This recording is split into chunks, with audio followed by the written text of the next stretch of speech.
time once again to slip into your camo, grab your bow, and join us out in the field for another episode of the Up North Journal, presented by PSE Archery. The Up North Journal crew is knocked and ready to rock for another exciting adventure. So let's step outside and hit the trail. This episode of the Up North Journal podcast is brought to you by PSE Archery, Carbon Express, Fourth Arrow Camera Arms, Wind Scent Hunting Sense, Killer Food Plots, Seeds, Supplements, and Attractants, Cabela's, Spot Shooters, Limb Walker Game Calls, Twisted Minds Bowstrings, Hunter's Blend Coffee, Antler Action, and Family Traditions Tree Stand. And don't forget, you can catch us in syndication at 2 p.m. Eastern Time on goodtalkradio.com. Welcome back to another episode of the Up North Journal podcast, everybody. I'm your host, Mike Adams, sitting in the cabin tonight on a December Sunday evening as Danny untangles all of his cables over there. A warm It is warm. December 16th. It is warm. It's kind. I wouldn't say unusually warm, but it is warm. Well, it is, because we usually don't have ice fog. That's true. Yeah, we have ice fog. We It's had ice formed fog here. this morning. You know what I saw today? I seen some ice on some of the lakes, some of the bigger lakes. I went for a little walk today, and on the smaller ponds, yep, they're ice covered. Okay. Yeah. So it's like, it's cold. Start getting the ice fishing gear ready, you think? I'm getting ready for you to send you out to start testing. That ain't happening. You Why is it always the big fella? Because then I know I'm clear. And I don't mean Santa Claus. Right. Speaking of, Ron Moses is heading to Chicago. I am so sorry to hear that, Ron. Enjoy that trip. Mm-hmm.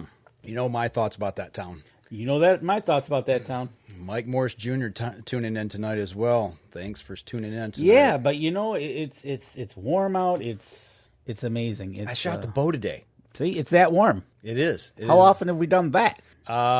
In December, probably not a whole lot. Unless you were hunting. You know, it was beautiful out there. Matter of fact, you know, let me just show you what I was dealing with today. Look at that right there. Look at the sun shining. Did you have your Hunter's Blend coffee while you were shooting?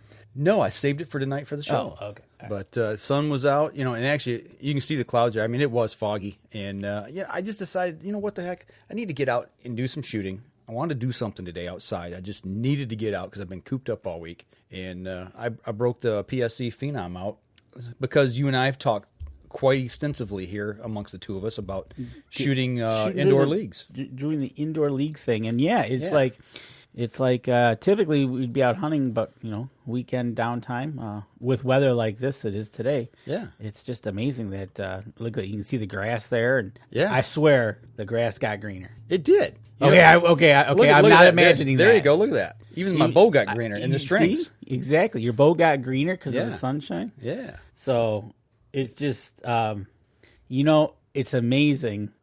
Just a couple days of warm weather, and all of a sudden you start like seeing the grass turn greener. Absolutely. And it's like, picks your mood up. Yeah, it did. It's a like little sunshine today while walking. That was kind of fun. Mm-hmm. So yeah, definitely. So how'd you shoot? Well, let me show you, Danny. Well, show me. Let me show you. I flung I was shooting groups of 3, and I shot, I don't know, 7, 8 rounds.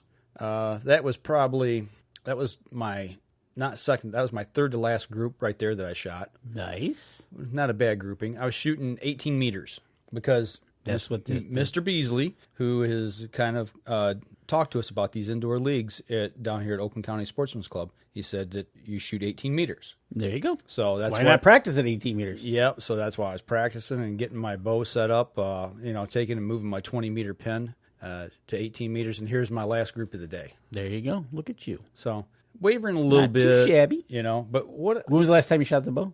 Oh man. See? Probably October. There you go. You know, seriously, probably middle of October. So it's been a while since I've shot. So, you know, and Jim Beasley's commenting on our live feed. Mm-hmm. Pike Masters Classic coming up at Spot Shooters Archery. Oh, that sounds like a good fishing tournament to me. I was going to say, must okay. be. We'll have to check into that. Yeah, Jim, we're going to come over and get more information. Actually, Saturday I might stop over at the shop. Like I said, I need to bring the Phenom over. I need just a little tweaky on it. Just a. And then Jason Radecki says Lake St. Helen has 6 inches of ice, and his cousin caught a 40-inch pike. Nice. Yeah, absolutely. You know, matter of fact, winter fish dinner. Downtown Holly, the lake.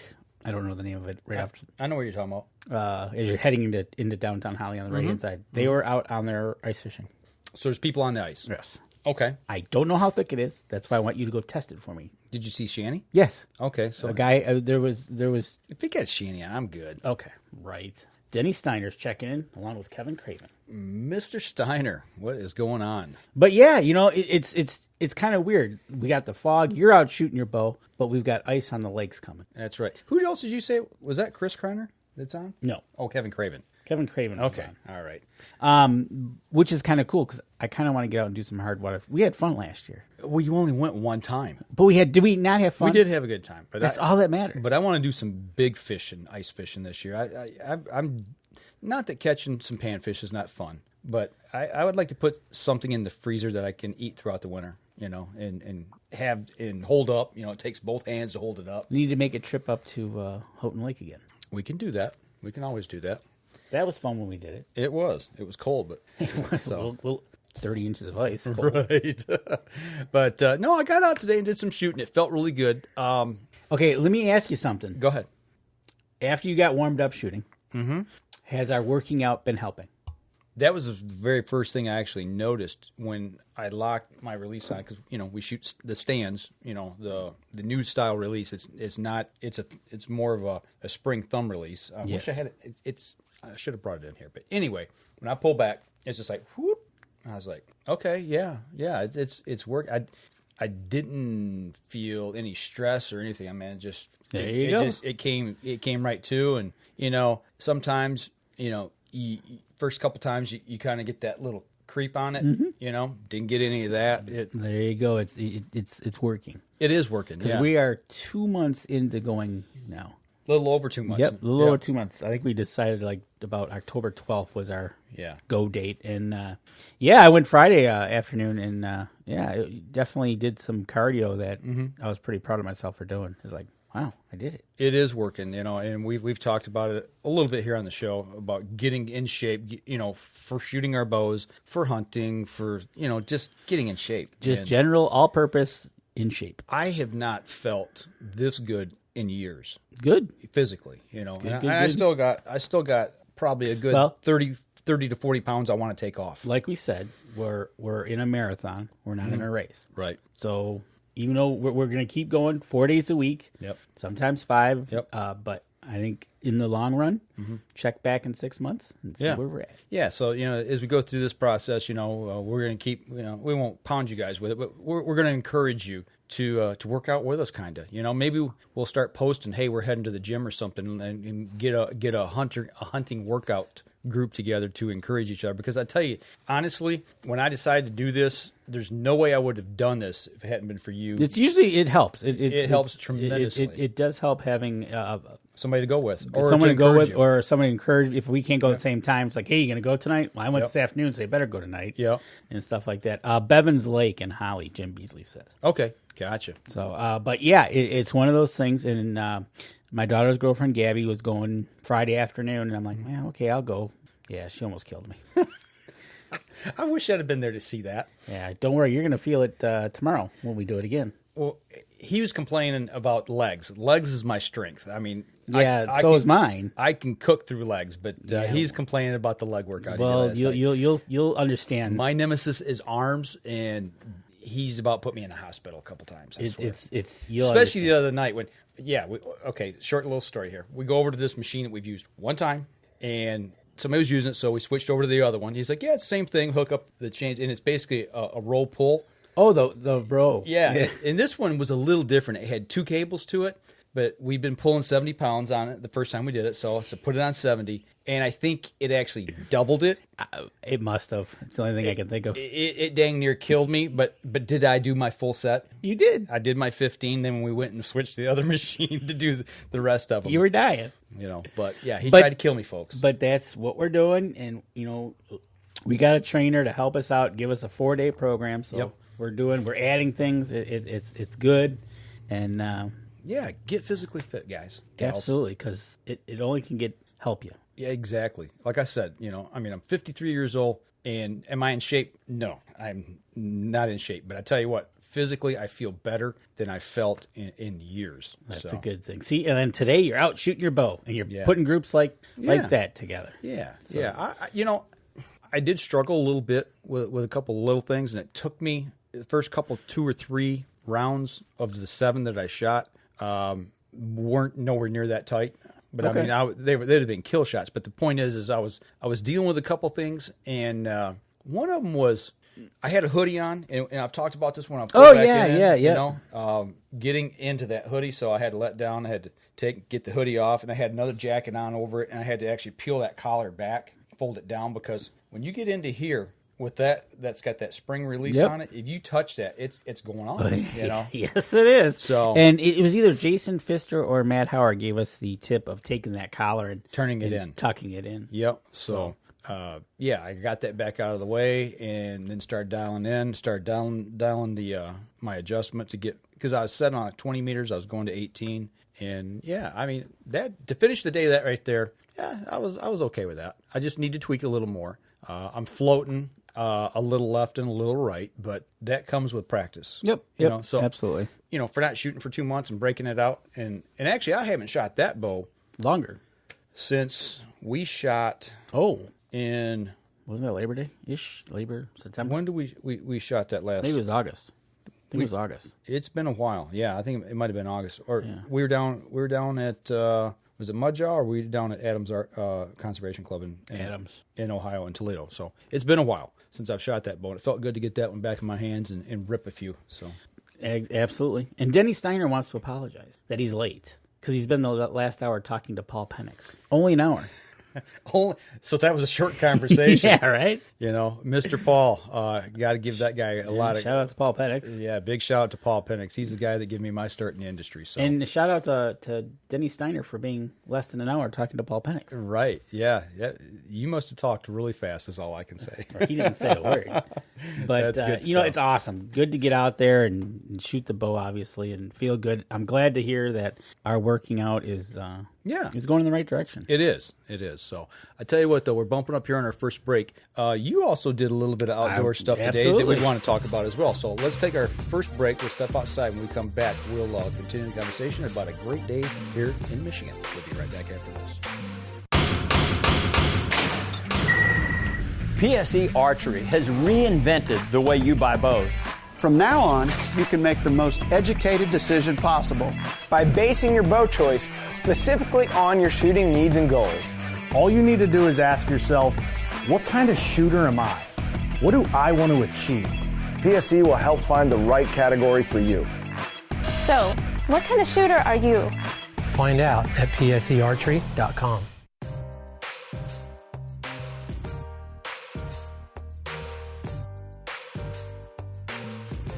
Welcome back, second segment of the show. I'm half a cup down. Actually, this is my second cup, I have to say. So. Got my 1 cup down. I'm good. Are you good to go? I'm good for the night, because 4:30 is going to come pretty early tomorrow. Right. Well, you're probably tired from all that walking you did today. You know what? It was awesome out there today. It was a couple days in the making because the weather was getting warmer and warmer. Mm-hmm. But first thing, before we go there, which kind of led me to my walk, last week, dude, I brought you the bottles, man. Mm-hmm. Oh, yeah. He brought me the bottle. Yeah.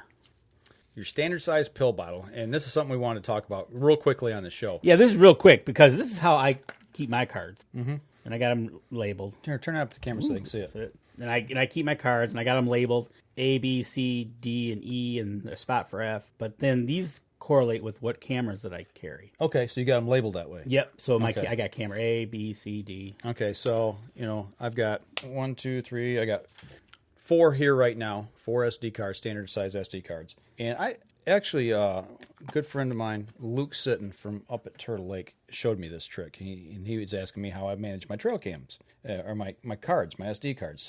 And he showed me this. He's like, well, just get a standard pill bottle, that you get a prescription in, take the labels off and everything, clean it out a little bit so there's no smell to it. And he said, put a cotton ball in the bottom, which we haven't done yet, but then take and drop your cards in. And you can put a cotton ball on top, or you can put enough cotton balls where it reaches the top. And what he does is he's got 2 different colors, whether it be red and blue, pink and blue, green and red, whatever. And he'll have another one. And I don't remember which color's which, but for me, I would probably go green is good, green is good, G is good. It's go. Yep. So that means it goes in the camera, and red is, to me is stop. It's full, and I would put my spent cards in here, and I would have my other cards in the other one with a color coordinated that they're clear and ready to go. Yep. So you have 2 of these in. But the reason for the cotton ball is so you... Yeah, it eliminates the rattling. Plus that just adds wear to the cards themselves. Sure. Yeah, so you don't want it in your pocket. Especially if you're doing it while you're out hunting and you're stopping by your cameras on the way through. So just a quick little tip that you guys can try. Let us know how it works. I'm gonna come up with some cotton balls in these and color coordinate them to where they work for me, and I'm gonna start trying something like that, because what I've been doing is taking that Wild Game View card reader. The card reader, yep. Plugging it into my iPad, taking that with me, pulling it on my backpack. This way I can just stop, change them, go, and I can use that same card reader later back at camp. There you go. And buzz through them. So absolutely. But make the stop quicker. So I put a camera out in my backyard. Yes. Just for my viewing pleasures of watching deer. I've seen a ton of photos from that thing, man. Yeah. You were showing me these. So I've had bucks throughout the year, and I've had a particular buck that's been around all year long. I've had posted pictures of him during the summer. Mm-hmm. He lets me get within 15 feet of him typically, and we talk and have a good conversation. And he started coming in. What's his name? This is actually 7, so let's go with 7. Oh, okay. It's 7. I don't want to name him, because if I name him, then I can't shoot him. I can. Back straps. Yeah, I know. Right? Steak. Anyway, so he was coming in, and he always visits. And all during the season, he's been coming in and out. Kind of got a little skittish and a little more towards evening, nighttime kind of gig going on, but he started showing back up. Yeah, this one's at 5:15 on the 10th of this month. Right, and so he was there, and no big deal. But then he decided to come up back 2 hours later. Okay, let me get the photo here. So he comes back in at 7:52, so about 2.5 hours later. He's missing something. Yeah, he's missing a lot of headgear. Right, and that shocked me. And actually, you can see the pedicle. Yeah, and that shocked me, and I was like, whoa. So I had to go back, and I was looking, I said, yeah, that's him, because he now has a limp. Okay, so I was going to ask, how do you know it's the same buck? Yes, so now he has a limp. He's I don't know if he's hurt or he hurt himself or something happened, but he now has a little bit of a limp to him. Okay. And so he came in 2 hours later, and he's missing his headgear. Mm-hmm. And I'm like, wow, that's pretty quick. Mm-hmm. And I said, you know what? He must have his antlers, they got to be close within, because his area that I know of, his core area, is pretty close. Okay. I'm in it because he's been around me the whole summer. Right. So I was like, all right. So it started warming up, and I said, hey, we got to go for a walk. So I got my daughter and her girlfriend, Gabby, today, and we decided to go for a walk. Uh-huh. And we covered quite a bit of distance behind the house, across the street where he tends to come from, and a little bit to the west. We didn't go all the way to the west yet. That's our next walk. But, so I was kind of out particularly looking for this set of sheds, because I have other pictures of bucks that have, up until the last couple of days, they still have the horns. Okay. Is this the other one you were wanting to show? So this is the other guy. Okay. And obviously he's still got his headgear. And he's kind of a newbie in town. Okay. He showed up about October. Okay. And I didn't see him all summer long. Okay. And there was another buck that's a little bit more narrower, probably another 8-point. I got on another picture that he's with him. And then I got a picture before the other one lost his headgear with him. So that definitely told me the rut was over. Right. And that was the 10th, so that was probably the 8th of November they were together. But yeah, so I was out today, and with it being a little cool, we went out kind of early, so it kind of was a little frozen, so it wasn't all muddy back there. Right. Which was nice. I did come upon a kill. I'm going to call it a kill that what I found. I found one in this area last year, matter of fact, and I thought maybe it was the same one, but I don't think it was. So I brought the jaw in, and I was like, all right, here's the jaw from it was a doe, because I found the skull to it as well. Okay. And you looked at this, and you're saying this is probably about a 2.5-year-old doe. Yeah, you said it was doe. Yeah, the skull was round as could be. Yeah. And that's kind of what I'm guessing, from what little bit of knowledge I have on aging deer off of jawbones, and I've learned this through QDMA and took the classes on this. To me, that looks like it's about 2.5-year-old. And she was right by a pond. I mean, looks like she got taken down. We have heard coyotes in the area before. I didn't see nothing to tell me that it was an arrow. I didn't see no arrow or nothing like that. So, did you see any broken rib bones? No, I saw the rib cage intact. That's how we kind of spotted it. Actually, was the rib cage was sticking up. Okay, I was just wondering. A lot of times you can tell if it, especially down in this part of the state, it's shotgun, straight wall cartridge, or muzzleloader. So you're thinking, if it's a side wound, you're going to hit a rib bone and break a rib bone, so exactly. you'd be able to tell if it was a gunshot. Nope. From what I could tell, the rib cage was intact. It was laying on its side, so it looked pretty intact. But we walked. We found some good rub lines, but I couldn't find these sheds, so I got to continue my walk. And so you haven't given up yet? Oh no. There's another area that I need to go where he heads south. Okay. And I got to walk that portion of the woods. Okay. So I got a plan to. And I'm hoping in the meantime that these other guys lose their headgear. And, of course, it probably fell off in somebody's yard, and they went, hey, here it is. That and their dog probably grabbed a hold of it and got his new chew toy. So right. So, but, it was so cool walking. Now, step back just a little bit. Given 5 years ago, would you have picked that up? I don't know if I would have actually picked it up.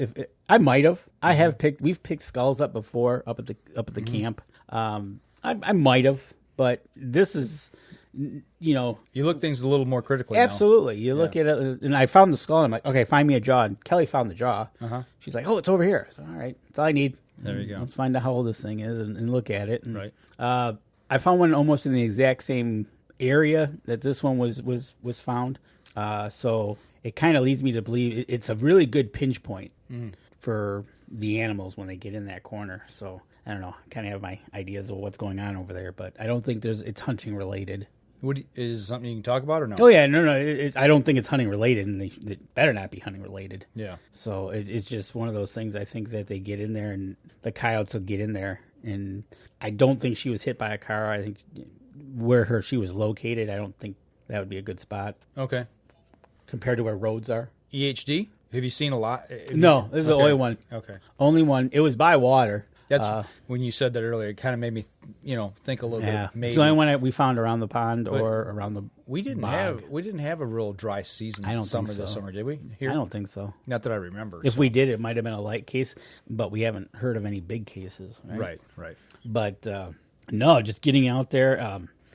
Amazing what you find out in the woods. It's just one of those things. The squirrels were all everywhere today.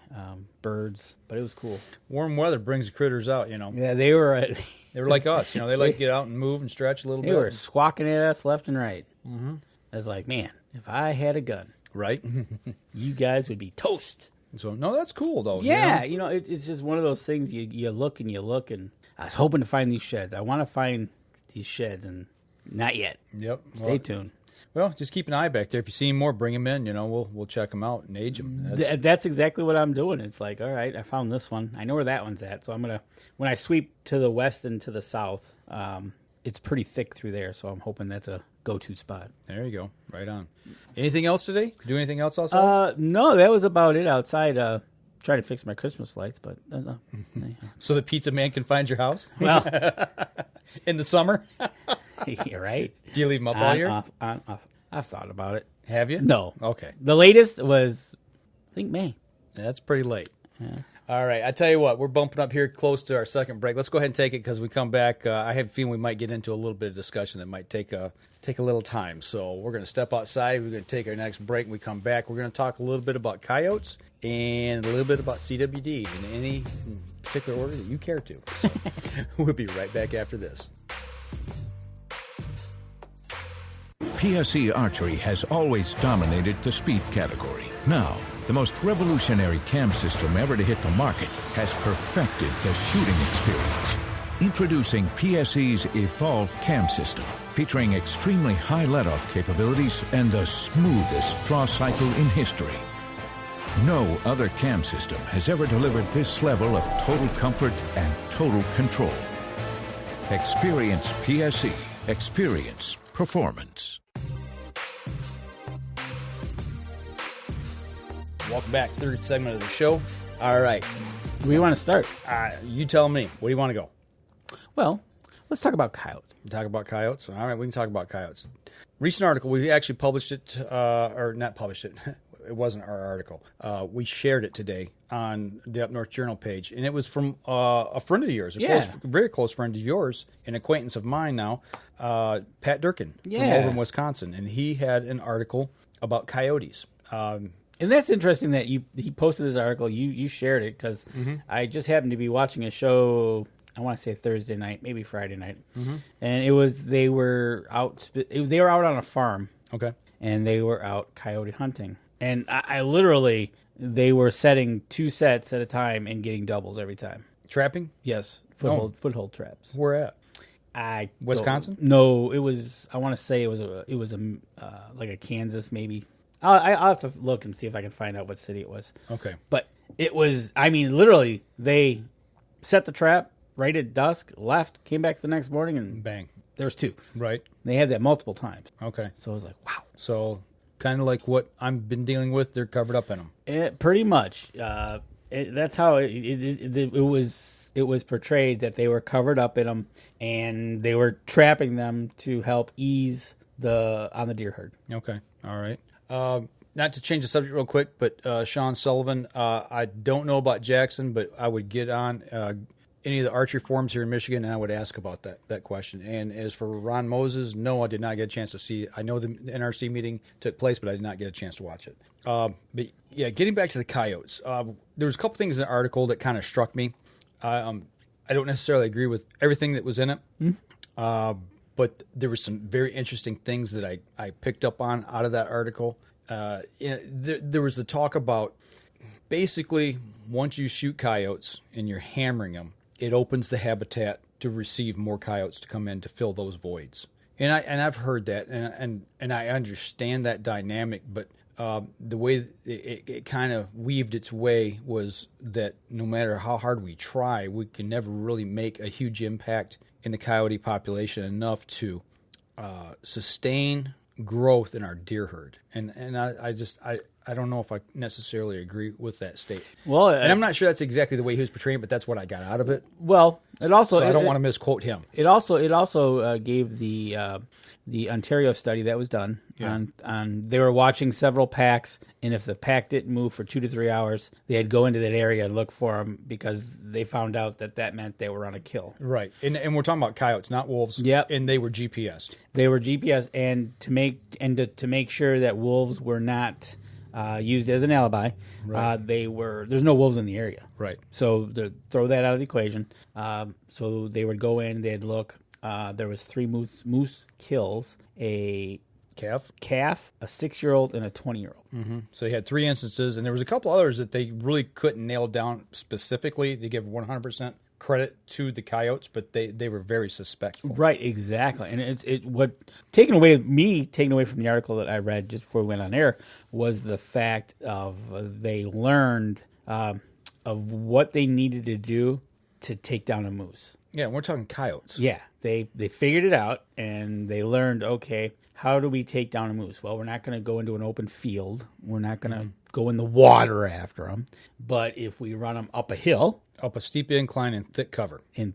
They can't. First of all, they're going uphill at about 40 to 45 degrees into thick cover, which means they can't wheel and kick. Mm-hmm. And it worked out for them. Yeah. Is this an instance? This is my question. Is this become a learned behavior of the coyotes to know that they can take down moose this way? And the 6-year-old was a healthy moose. They didn't find anything. Yeah, that's what they did say, that like the 20-year-old probably had I want to say osteoporosis. Kind of like that. It was kind of like that, getting old. Yep. And so you think, okay, then like you said, the 6-year-old was pretty healthy. Right.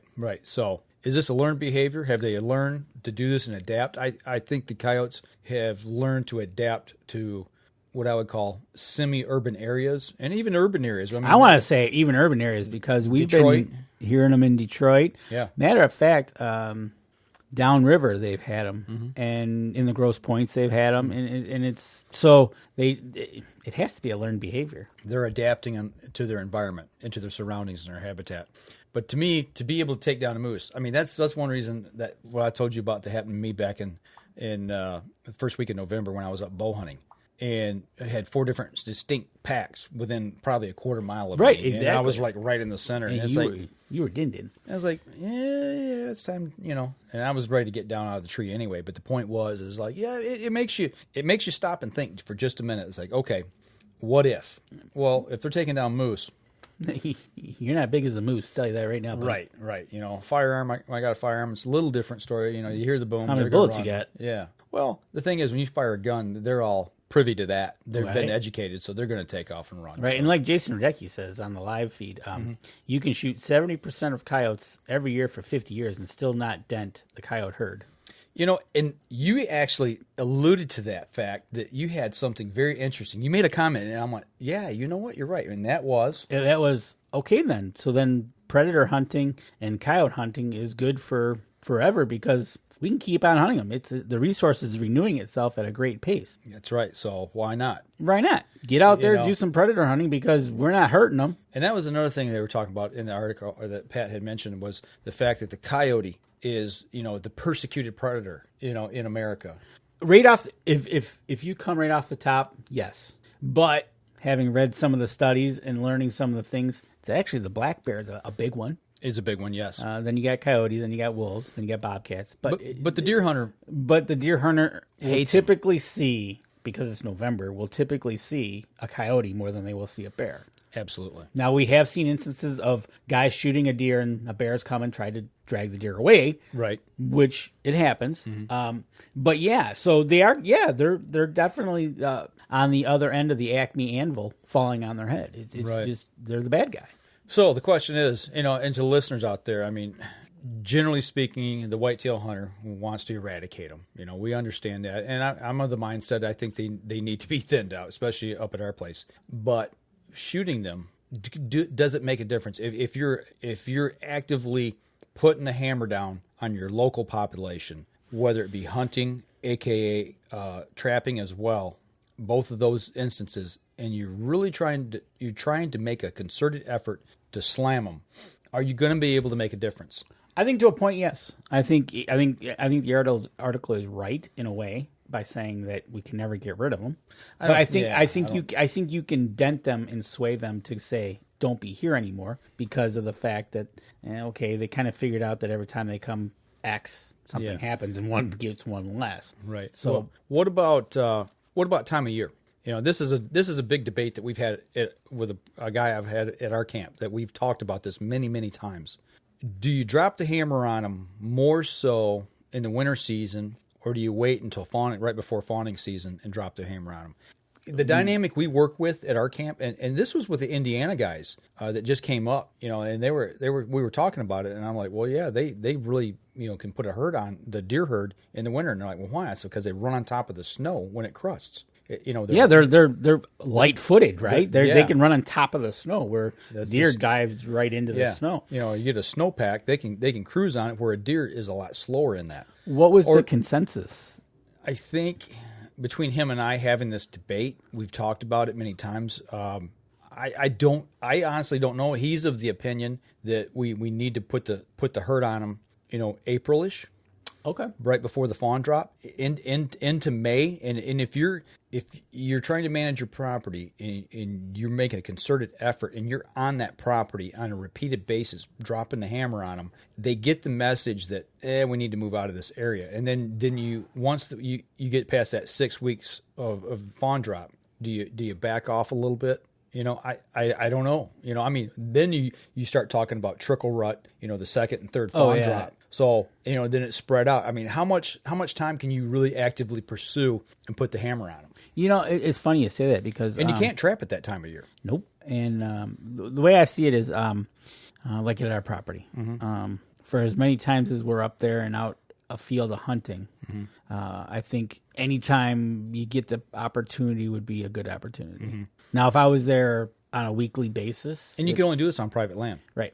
They're basically fair game 365. Yeah, if I was there on a weekly basis or live there per se, where I could say, hey, it's 4:00, let me head out to the field, get a sit on for the next hour, and that might be different. Then you're right. That makes perfect sense to put the herd on them right before the fawns drop to kind of say, hey, get out of here for a while. Yep. Give them a chance. That makes sense. But depending on how your hunting situation is and your travel time and stuff like that, I think any time is a good time. It's something else that you and I talked about before the show tonight, and I alluded to was the fact, okay, how do we control a population? How do we maximize our effect on a population or a herd or whatever? It's by controlling the amount of females that you have on the property. Like for the doe herds, we hammer the does to bring that buck to doe ratio down, back in check to control that population. Wouldn't it be neat if there was a way? I mean, and maybe there is, but I don't know of it, to be able to see coyotes and go, that's a female, shoot. Oh, shoot yeah. If you saw them on a regular basis to that effect, yeah, exactly, right? Take your pick. Right. But I don't see them that often enough that... Maybe a seasoned coyote hunter can explain some of that. Maybe we need to get a hold of Chris on that. Yeah, we need to get a hold of Chris, get him on the show, tell him when he's... we've seen some of the videos when they're sitting on the field and they look and... do you shoot the closest one? Do you shoot... Now, I know a lot of guys will shoot the furthest one so they can get a crack at the close one. Right. So before they get out of range. But, there's different dynamics when you're hunting coyotes versus, a bear, a bobcat, I guess, or deer. Exactly. Squirrels, what have you. And you can see the vicious circle that you're creating. Because if you provide great habitat for your deer, food plots, and they stick around all year round, the coyotes are going to be there because there's their menu. Right. And it's like, okay, so, all right. And the other thing, the article that Pat wrote said, and I've actually heard this before as well, that there's studies that show when you start hammering a coyote population, that something in their DNA kicks in to where they repeatedly they breed. I don't know if they go into another breeding cycle or if it's the male hits more females. I don't know how that works, but they say that they breed more actively. We need to start breeding because we need to bring up our numbers. Yeah, exactly. Pretty cool is what I think it is. So it's nature's way of replenishing that population. But nature's way, it sounds like, of also saying, hey guys, you can go out and trap and hunt these guys a lot more harder than... Yeah, when you said that, I never thought about that. It's like, so the quote, persecuted coyote, he may be persecuted, but you're never really going to get rid of him. Right. I just don't see any way, any real way. And now they're in places they haven't typically been. Well, that goes back to the urban thing, right? Right. Typically, we haven't seen them in Detroit. Grosse Points. Get it every once in a while. We'll get a news report that one was spotted. Everybody freaks out, of course, but he's more scared than anybody. Right. Poor guy. Oh. So, but yeah, no, it's coyotes.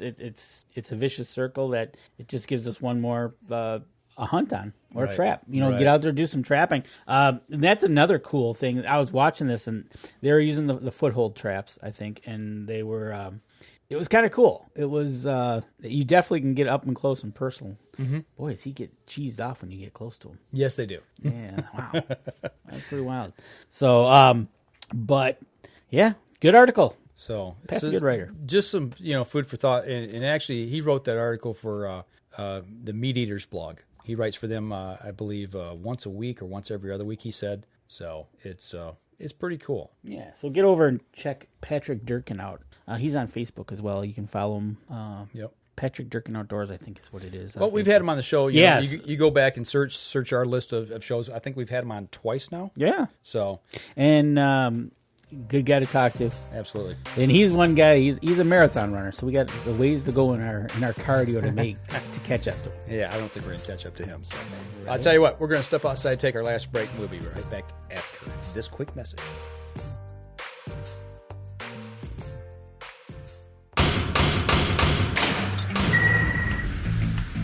Acceleration is part of PSE's DNA. PSE pioneered the speed movement.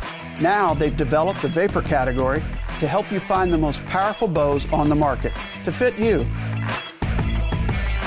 High speed equates to intense power and building the momentum you need to be successful.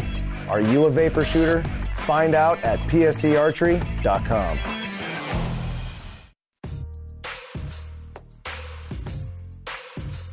Welcome back. Last segment of the show. Talking about coyotes, talking about warm weather. Hey, let's talk about disease. You want to end on a bad note, huh? It's not a bad note. It's just something I think that needs to be talked about. Well, it's not need to be talked about, but it's going to pop up. That it's in the news. Jason Radecki, you said it moments. When I got in about Tennessee coming up with a CWD case. Yeah, they had 10 cases pop up in Tennessee, and then he messaged us right before we went on about North Dakota. Yeah, North Dakota, they've had a case before, so they're not new on the list, but they've got a new case. Right. In northwestern or northeastern North Dakota. Something like that, yeah. So, yeah, I mean, we're seeing, CWD cases pop up, but we ran a story this week at our station that the UP has not come back with any new cases of CWD. And actually, I got to say that I did say something during the story that was being run. It was a little bit misleading because they had a picture, up over the shoulder, the graphic, and it said no new cases CWD. And I go, that's not true. I said, state of Michigan does have new cases CWD. I said, you need to be more specific in what you put on the graphic because if people don't really listen, they say, oh, Michigan, no more new. Well, I think they've had over 20 new cases, if I'm not mistaken, of CWD in the Lower Peninsula. Oh, okay. The last count, I think I'm right on that. I could be wrong, but I know there's new cases. But the UP does not have any new cases, so you're off the hook for a while up in your area of the woods. Stay tuned. Right. We haven't gotten to next year. That's right. So because so I'm gonna get off that soapbox right away because I will. So with South Dakota getting it, or North Dakota, mm-hmm. Tennessee getting it, yep, which is below us. Mm-hmm. Then you got Michigan. I'm getting a feeling that it's out there already. I think you just got to test for it. Well, it's the people who are. I think really is the fact that we're testing for it now. We're going to find more cases of it. And it's like we've always said here, tell me if it's been here, for a long period of time, and we just now find it because we're testing for it. That's kind of my stance on it. I'm not going to wave a battle flag saying, "Oh, the world's ending." That does nobody any good. So, but yeah, I just found it interesting that we're expanding the CWD range, so to speak. So, what are you looking for? The newest numbers? Yeah. Danny's cruising the internet here, so there was a bar graph thing that had come out and had shown actually where they were located at and where they had found them at. So there's a place out here on the World Wide Web where we can click and it'll give us the latest and greatest numbers. Nah, I'm not gonna be able to find it. Yeah, we should have had it up here sooner. But anyways, it's one of those things we'll see what happens with the UP next year. They mm-hmm. haven't had any new cases. They had one. Mm-hmm. They did if you notice, instead of doing a round buffer zone, they mm-hmm. did like a north-south zone, which is basically their way of travel corridor. Yep. So stay tuned on that, and it'll be interesting. What do you got? Jason Radecki says North Dakota said it's the very first time that a deer has been found with CWD in the article. I thought I read somewhere that they had found it somewhere. This is not the first time that they actually found it, that there was a case earlier in the state. But yeah, but anyway, I don't know who's reporting it. So it's going to be one of those things that's going to be, and I don't know if they have any baiting or what out there, but it's like, here we go. Mm-hmm. What are they going to do? Right. Canada's right there. What are they going to do? It's like what Ohio's going to do to Michigan, right? Michigan's got it. Is Ohio protecting its border like we did up in the UP, right? What's the reaction? They've been testing up and down the Wisconsin corridor mm-hmm. this whole time, and finally they got one. So, CWD was first spotted in the state in 2009. That might be in a different game animal. It could have been in an elk, possibly. So, North Dakota got moose. I think so. I know they're close to the border, Canadian border, so could have been in that as well because I know that they, those animals carry it as well. So, but kind of bringing things back a little bit full circle here. What we talked about with the coyotes chasing the moose. Another thing in that article that I found interesting, leading back to deer and what we're talking about now, was the healthy moose, the 6-year-old that they found. They actually tested the bone marrow in the leg, and when you do that in the late season, and they found this deer in the late season, this moose, it was not stressed or malnutritioned. You can tell by the bone marrow how healthy that animal is. So that was one thing that they had done. And Dr. Deere showed us that. Exactly. So taking that a little step further, remember back, it was last year they brought the buck in that had pneumonia. Yes. Okay. And that's kind of where I'm taking this back around to okay. Our discussion that we had at camp last weekend. And we were talking about taking enough doe earlier in the season to get that part of our work done earlier and get it off the table. And the gentleman I was talking to is Perry Wood, the good friend of ours that has a co-op up in the area. And we were talking just about that very thing. And they're getting some disease control permits, which allows you to take deer earlier in the year, or basically out of season legally. And what they wanted to do is they wanted to take half of their does the first week of September, like Labor Day weekend. Okay. And I think for their co-op, their target number was going to be 40, so they wanted to take 20 of those doe at that time. Oh, okay. And part of the equation he was talking about, I've understood and I've heard before. When you've got food plots and you've got the food source out there, when you take the does away from the table, you take that mouth away from the table, you leave the food for other does. Yeah, we've talked about that because they eat and the bucks 5 pounds a day on average. Right? On average. So why let them feed all the way into December muzzleloader season and go out there and try to drop them? Right. Take them earlier. But the one thing he said, and it kind of opened my eyes a little bit. He said, okay,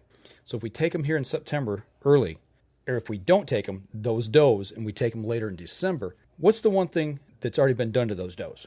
In September? No, when we take them later in December. Probably being bred. They've already been bred. Okay, so that means you've had a buck out there chasing extra does. Let's say they're the 20. Oh, yeah, okay. However many bucks it takes to breed them have been chasing extra deer. They've wasted that energy. Yep. And expended their fat reserves to get that job done. And then you're going to kill that doe and the offspring that he sired.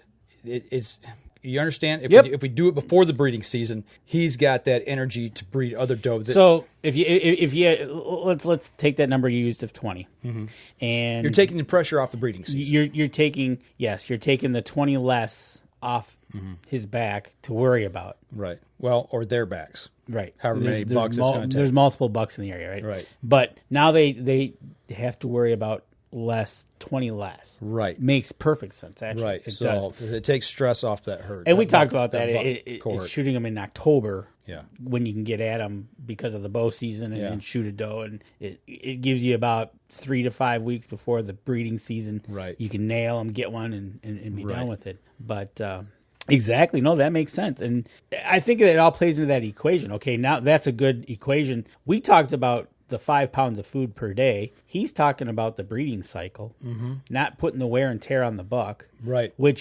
So now let's close up the circle, right? That buck, when he gets a chance, now has that much more food that was left for him to eat quickly before he rebuild his reserves before hard winter sets in. He gets chased by the coyotes. Right. And we tighten the rut up, so we dump all the fawns on the ground at the same time versus spread out over 3 cycles, thus making it harder for the coyotes to eat them all, or most of them. So it's just little things like that we can do as conservationists. We call ourselves hunters, but I mean, in the true sense of the word, if you're starting to think like this, it's more about conservation of the resource and being able to help maintain equal balance and health. So what do you got there? I seen you've been typing over there. Yeah, I found the latest and greatest chart the DNR has to offer for us about CWD. Okay. So far to date, they've tested 55,957 deer since they started testing. Yes. In what year, whatever that was? Whenever that was. Okay. And they've come up with 106 positives. Okay. Would you like to tell me that percentile? You want me to figure it out real quick? 0.001. Oh, you've already done it. Yes. Okay. So the sky is not necessarily falling. Right. But I will say we do need to keep an eye on and manage for a healthy herd. I'm not discounting the fact that CWD is a disease in the herd and it can affect the herd, but it's just to what detriment and how serious. I'd like to see a little better game management in this state. And not necessarily going out and waving the battle flag all the time that we need to put the hammer on. The sky's falling? Yeah. I mean, other states are managing and have managed. Case in point, Colorado. Yeah, well, I think that was more of a mule deer situation. Well, but it's still being managed to this date that they have to deal with it. Mm-hmm. And so you go from there, right? And Jason Radecki says, yes, they do have moose hunting in North Dakota. Okay. He also has his opinion as to why they said they found a CWD case up in the Upper Peninsula. One other reason they can use band baiting. Yeah. Well, but I think the Upper Peninsula, I think, is a different dynamic due to the harshness of Mother Nature. True. So, and even to that fact here in northern Michigan and the Lower Peninsula, up in the northeast section where I hunt, winter up there is cruel. It can definitely be cruel if it sets an very early. Cruel. And that's one thing up in the UP is they're telling me to this date that they've got low numbers. Mm-hmm. So now you tell the people in the UP, okay, we're going to go in and now you need to shoot everything. Right. And that ain't going to go. That ain't going to fly well. I'll tell you that right now. How that's going to work. But the numbers I see they're doing really good. I need another soft winter. Hopefully that happens. But right now we're up to 106. 106 total for the state since testing. And if I'm not mistaken, the first case of CWD in Michigan was discovered in 2015. No. Deer tested for chronic wasting disease since detection of first positive free-ranging deer. Free-ranging, yes. May 2015. Free-ranging, that's the key. Because the first case was back, I think, in 2007 or 2008. And back when I was doing some writing for a different outdoor group, I picked that story up and cut it loose here in Michigan when that thing was first released. And I believe that was right around Labor Day weekend of 2007 or 2008. It was one of those 2 years. So interesting. Yep. So stay tuned. More to come. I'm sure we'll have. We're gonna have a lot of talk about till June again of next year. Oh, yeah, we're going to have NRC meetings. We're going to have people having deer rendezvous. We're going to have just general talk. Co-op meetings. Yeah, just all kinds of stuff that people be chiming in. And I know right now that the people up in the Thumb area of Michigan, they're looking for APRs. Yep. There's a survey going around for that. So we're going to have a lot of deer talk between now and next hunting season for sure. In a way, I like it. Yeah. Because talking is a good thing. Yeah, it's debating, Right. And right now there has been nothing over in the Thumb area. No cases. There's no cases up by you. There's one case just that. Are they testing for it in those areas? It's a good question now, isn't it? Just wondering. Right. So, just a question. But anyway, yeah, debate's good, and I'm open-minded enough to listen to both sides as well. It's like I've got my own opinion, but Randy Duncan is chiming in. Randy, do you think having a doe-only season before the rut and then no does shot during or after the rut would help the deer population? Let me think about that. Having a doe-only season before the rut. So that'd be like October. Yeah. Let's say October. And then no does shot during or after the rut would help the deer population. Help it in what way, I guess? I mean, is it buck-to-doe ratio? Is it bringing numbers down? What's the goal? Is what I would ask. What would be that's a very good question to start with. Is what is our goal? Because in one case of shooting the 20 in September, taking off the pressure, getting to half of your quota, that plays into it. Or are you doing it for disease management? Then it doesn't matter. It's just get to your quota. Yeah, what they've kind of learned is the doe cohort seems to be the one that's carrying the disease and spreading the disease, holding it within those groups. If it's disease control, I'd say I think that would help. But I would also argue the fact that to actually continue that shooting throughout. I wouldn't stop. You want to know the prevalence between male and female? Yeah, I'd like to know. CWD positive deer by sex. Females is at 42%, and males is at 61%. Okay, now let's so that on the face of information says bucks have it more than does. Yes. I would beg to differ on that because in the state of Michigan, what do we shoot more of? Well, what you'd have to do is you'd have to define. Do we not shoot more bucks than does in the state of Michigan? What it doesn't tell us here, as I'm reading quickly here. They've got like in a column deer targeted, called roadkill, disease control or crop damage. It just says a number, but it doesn't say are they only shooting what are they only shooting? Does, right. You know, it doesn't say how they've broken that up there. Right. It would be interesting to break that number down. I don't know if I can. Nope. But, yeah, that is interesting. But typically, we shoot more bucks anyways. Exactly. So you're going to find more of a prevalence there because you're shooting more of it. Which follows what we do, right? Exactly what Kip Adams said. We need to shoot of more Michigan. does. Yeah. Said, wow, the first thing I noticed, you guys don't shoot enough does. Right. So if we shot more does, you're right. I bet you we could swing that number real quick. Yep. If it is. Yeah. You know, it's like in that the doe management video that we put out last year with Wayne Sutton. You know, he says you can squeeze and massage the data all you want to get it to give you the answers you want. And he said that's not the way. That's not the way. You shouldn't be manipulating data. And just on the face value right there, that right there would say that oh wow, there's more CWD in bucks than does. And I think that's kind of been the battle flag that the government's kind of been running with here lately. And you know, the conservationist groups are saying no, wait, you know. Well, you got to break it down, right? You got to break it down and really look at the numbers. There's 88 taken by hunters. Mm-hmm. Now tell me, out of those 88, what's male, what's female, what's going on here? Yeah. Well, I would say it's probably the 42 to 58%. But how many of the heads tested were bucks and how many were tested were does? Right, exactly. That's the thing. And what are the age groups? You know, and then taking the age groups. So you got buck dispersal. You've got, you know, and now the research is showing that does disperse as well. And what did they say? We're only going to test X amount of heads. Yep. Of heads. Yep. They didn't say they were going to test 300 female, 300 males. They said we're going to test X number of heads. Right. Okay. If you test 500 male heads and 100 female heads, and to stop testing because you hit your quota. I don't get that.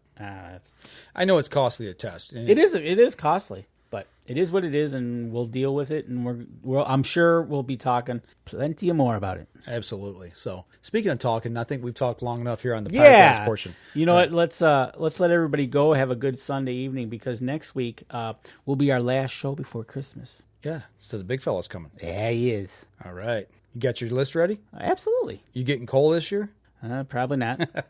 That's good. You've been a good boy, huh? I have been. Good. I think he's pretty proud that we've gone to the gym. Yeah, I would hope so. That's right. I know it's been a long road, a long 2 months here, but it's finally starting to pay off a little bit. So, but I tell you what, we're going to sign off here on the podcast portion. We'll hang on here on the live stream for a few minutes. So that'll do it for us this week, folks. And don't forget, you can catch us in syndication at 2 p.m. Eastern Time on goodtalkradio.com.